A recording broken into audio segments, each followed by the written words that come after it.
Dearest Hugh, oh, I've had the most dreadful luck.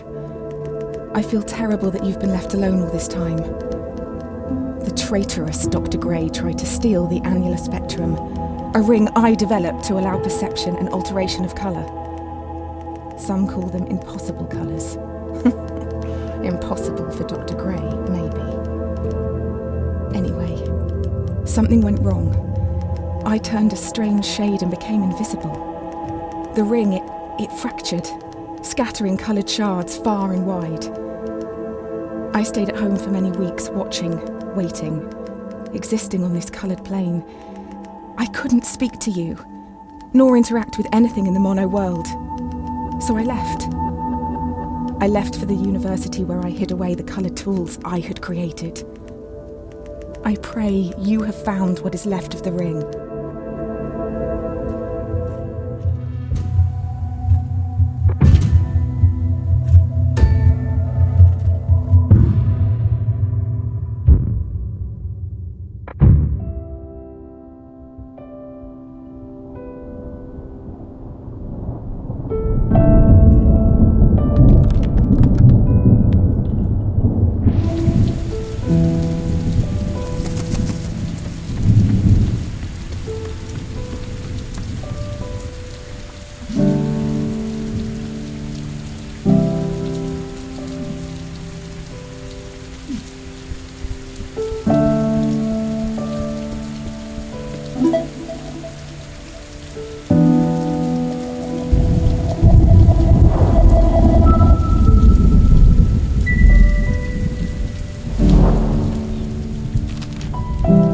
Since the beginning, we have pointed to the sky and declared it blue.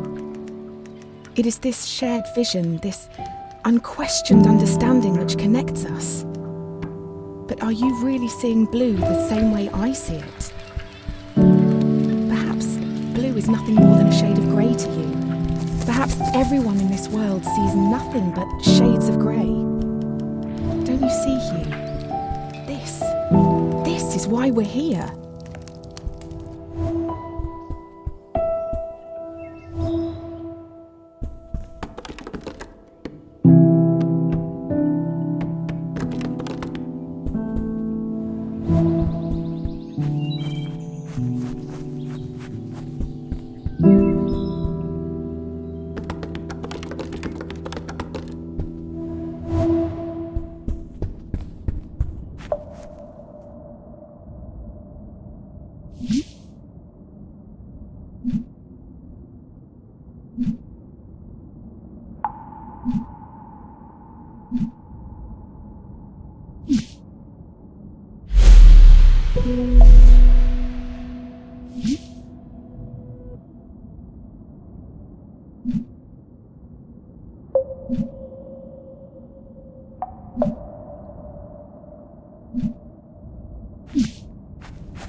When you enter a cave expecting a waterfall, the chances are your expectations will be met. But if you discard those expectations, don't you think instead the cave will be full of surprises? I ask for you, Hugh, to abandon your expectations, to pull me back from the brink of unreality. I need you to see the world not for what it is, but for what it can be.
Did you know, Hugh, that purple is at the very end of the visible spectrum? It's the hardest colour for our eyes to distinguish. Now, imagine a shade one step further than purple, a colour beyond what we can actually perceive. We call these impossible colours. And I fear that this is where I currently reside. If reality is rooted in our perception, and you cannot perceive me, do I even exist to you? I'm sure that I do. I mean, you're reading this letter, or at least I hope you are. I'm sorry, but existing in this strange state of impermanence does funny things to you, Hugh. It makes you question what is real.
The university gardens were bathed in an earthy orange light when I first met Dr. Gray. Summer had come and gone and a cold autumnal crispness had caught me off guard. I sat on the grass, surrounded by my books and papers, when a cool breeze threatened to blow my notes across the lawn. A page escaped my reach and took flight. A man not much older than myself chased after it, catching it on his third or fourth attempt. I remember his gentle smile when he returned it. He started talking, and I was surprised that he had read my work in the university journal. He said he was a professor and that he hoped we could work together someday. It's funny, Hugh, how something so small can change so much.